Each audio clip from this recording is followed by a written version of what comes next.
19th ఆయన birthday ఒక రోజు ముందు గ్లిమ్స్ విడుదల చేయాలని అనుకుంటున్నారు. యాక్చువల్గా నేను ఎన్టీఆర్ గారిది మొన్న ఆర్ఆర్ఆర్ సినిమా దగ్గర నుంచి ఆయన సినిమాలు చూస్తున్నానండి.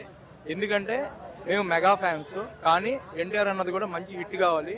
ఆయన్ని చాలా మంది ఆ బాడీ షేమింగ్ అని అది ఇదైనా మాట్లాడుతున్నారు, కానీ వాళ్ళందరికీ గట్టిగా సమాధానం చెప్పాలి ట్రైలర్తో.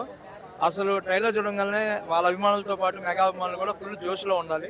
ఎందుకంటే రామ్ చరణ్ గారు, ఎన్టీఆర్ గారు ఇద్దరు క్లోజ్ ఫ్రెండ్స్ కాబట్టి ఇలా mega fans and Nandamuri fans అందరూ కలిసినట్టే. సో మేము కూడా ఏకర్గా వెయిట్ చేస్తున్నాం. ఆ ట్రైలర్ ఎప్పుడు వదలాలి, తొందరగా వదిలితే మేమందరం హ్యాపీగా ఫీల్ అవుతాం. అది దర్శకుడు నీల్ అంటే మామూలు అతను కాదు.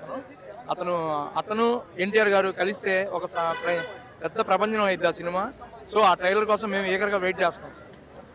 ఆయన జిమ్ ఫోటో చూసారా మీరు? చూశానండి.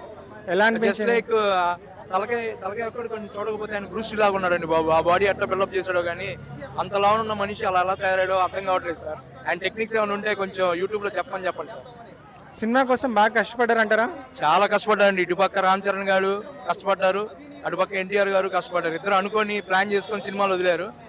ఆయనేమో బ్రూస్ లా తయారాడు, ఈయనేమో హనుమాన్ లా తయారాడు. We are very very. బర్త్డేకి మంచి ట్రీట్ రాబోతుంది అనుకోవచ్చు. 100% వస్తుంది. నీల్ గారు న్యాయం చేస్తా అంటారా? 100% చేస్తాడండి. నీల్ గారితో పాటు ఆయనకి సరైన హీరో మొన్నటిదా దొరికారు, కానీ ఆయన అనుకున్న హీరో ఇప్పుడు దొరికాడు. సో ఆయన అనుకున్న ఎక్స్పెక్టేషన్స్ అన్ని రీచ్ అవుతాయండి. బ్రహ్మాండం. Thank you.